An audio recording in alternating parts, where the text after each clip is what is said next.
أما بعد فأعوذ بالله من الشيطان الرجيم بسم الله الرحمن الرحيم وإذ استسقى موسى لقومه فقلنا اضرب بعصاك الحجر فانفجرت منه 12 عينا قد علم كل أناس مشربهم كلوا واشربوا من رزق الله ولا تعثوا في الأرض مفسدين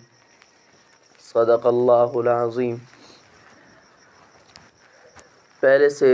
بنی اسرائیل کے واقعات کا تسلسل جاری ہے۔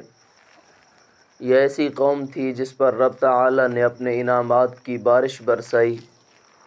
یعنی ہر روز رب تعالی ان پر پہلے انعام سے پہلے اس سے دوسرا انعام جو کرتے وہ پہلے انعام سے بڑا انعام ہوتا، یعنی اے روز رب تعالی نے ان پر انعامات کیے، لیکن یہ ان کی بدقسمتی تھی اور یہ ان کی بدنیتی تھی کہ انہوں نے رب تعالی کے ہر انعام کو ٹھکرا کر رب تعالی کی نافرمانی کرتے رہے۔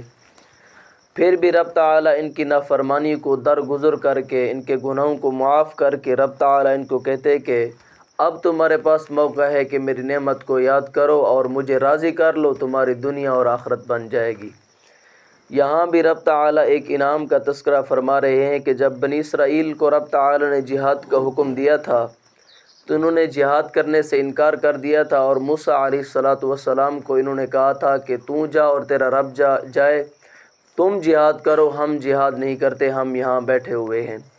پھر رب تعالی نے ان کو سزا کے طور پر ایک ایسے میدان میں چھوڑ دیا تھا بہت سارے عرصہ تک کہ وہاں نہ پانی کو پینے کو کچھ تھا، نہ کھانے کو کچھ تھا، اور نہ سائے کے لیے کوئی درخت تھا۔ پھر ان کے دل کے اندر اللہ کا ڈر آیا اور انہوں نے اپنے گناہوں سے توبہ کی۔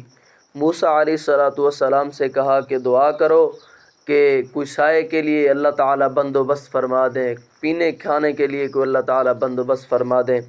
تو رب تعالیٰ فرماتے جب موسیٰ علیہ السلام نے پھر ان کے لیے دعا کی تو ہم نے ان کے سائے کے لیے اوپر بادل لے آئے،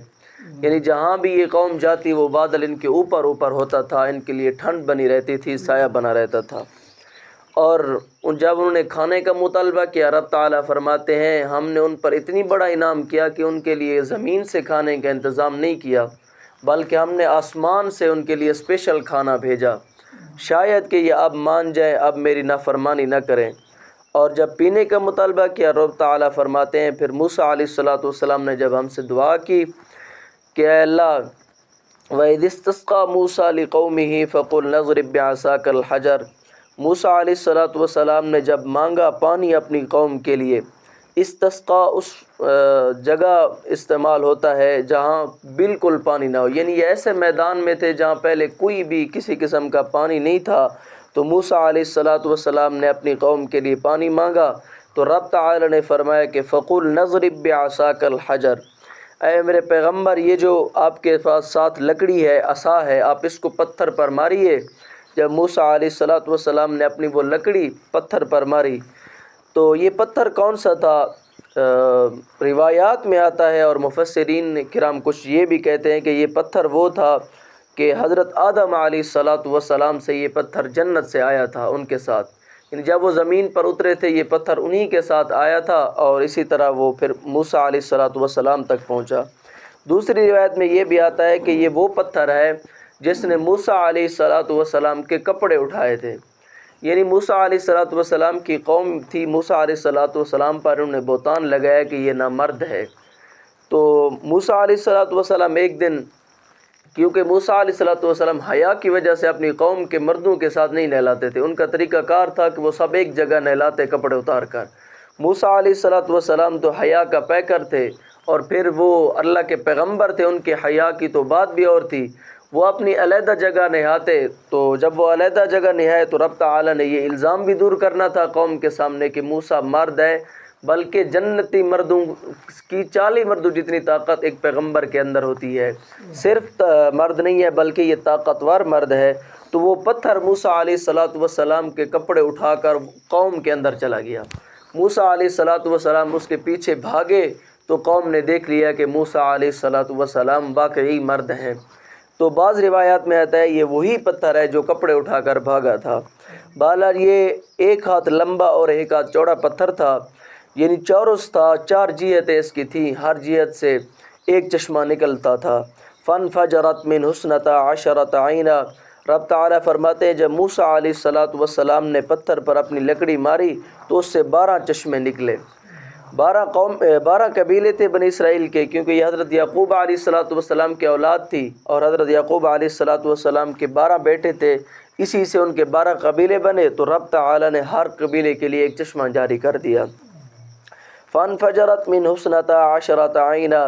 قد علم کل اناس مشربہم، رب تعالیٰ فرماتے ہیں کہ ہم نے ہر قوم کو یہ پاور کرا دیا، یعنی ہر قوم کو پتہ چل گیا کہ میرا چشمہ یہ ہے، ہر قبیلے کو پتہ چل گیا کہ میرا چشمہ یہ ہے، تاکہ ان کے اندر پھر فساد نہ ہو۔ یہ قوم تو فسادی مشہور تھی، تو رب تعالیٰ نے کہا کہ ہم نے ایسے طریقے سے چشمے جاری کیے اور ہر ایک کو پتہ چلا کہ یہ چشمہ ہمارے قبیلے کا ہے، یہ دوسرے قبیلے کا ہے، اور یہ تیسرے قبیلے کا ہے۔ آگے رب تعالیٰ نے فرمایا کلوا واشربوا من رزق اللہ ولا تعثوا فی الارض مفسدین، اے بنی اسرائیل کے لوگوں، میں نے من و سلمہ جیسا اعلیٰ کھانا تمہیں عطا کیا ہے، کھاؤ، تمہارے اوپر کوئی منع نہیں ہے، کوئی روکنے والا نہیں ہے تمہیں اس کے کھانے سے۔ واشربوا، اور میں نے تمہارے لیے پاکیزہ چشمے جاری کر دیے ہیں اور ان سے پانی بھی پیو۔ من رزق اللہ، اور یہ بات نہ بھول جانا کہ یہ کسی سامری نے تمہیں دیے ہیں یا کسی بت نے یہ دیے ہیں، یہ اللہ کی طرف سے رزق ہے، یعنی یہ من و سلوہ کا ہونا اور یہ اس پتھر سے پانی کا نکلنا اور یہ چشموں کا اس طرح بہنا، یہ اللہ کا رزق ہے۔ وَلَا تَعْثَوْا فِي الْأَرْضِ مُفْسِدِينَ، اور نہ پھرو تم زمین کے اندر فساد کرتے ہوئے۔ زمین کے اندر کون سا فساد ہوتا ہے؟ زمین کے اندر یہی فساد ہوتا ہے کہ رب تعالیٰ کی زمین پر رہ کر اس کی نافرمانی کرنا، یہ سب سے بڑا فساد ہے۔ رب تعالیٰ کا رزق اور رب تعالیٰ کی نعمتیں استعمال کر کے بھی رب تعالیٰ کی ذات کا انکار کرنا، یہ فساد ہے۔ تو رب تعالیٰ نے فرمایا کہ اے بنی اسرائیل، بہت تم نے نافرمانیاں کی ہیں، اب میں نے تمہارے اوپر یہ انعام کیے ہیں، اب تم یہ انعام استعمال کرتے رہو، یہ میری نعمتیں استعمال کرتے رہو اور میری نافرمانی نہ کرو، یعنی کسی حکم کے اندر تم نافرمانی نہ کرو، بلکہ بہانے تلاش نہ کرو، سیدھا سا دین پر عمل کرو اور زمین کے اندر فساد بھی نہ کرو۔ دعا ہے کہ رب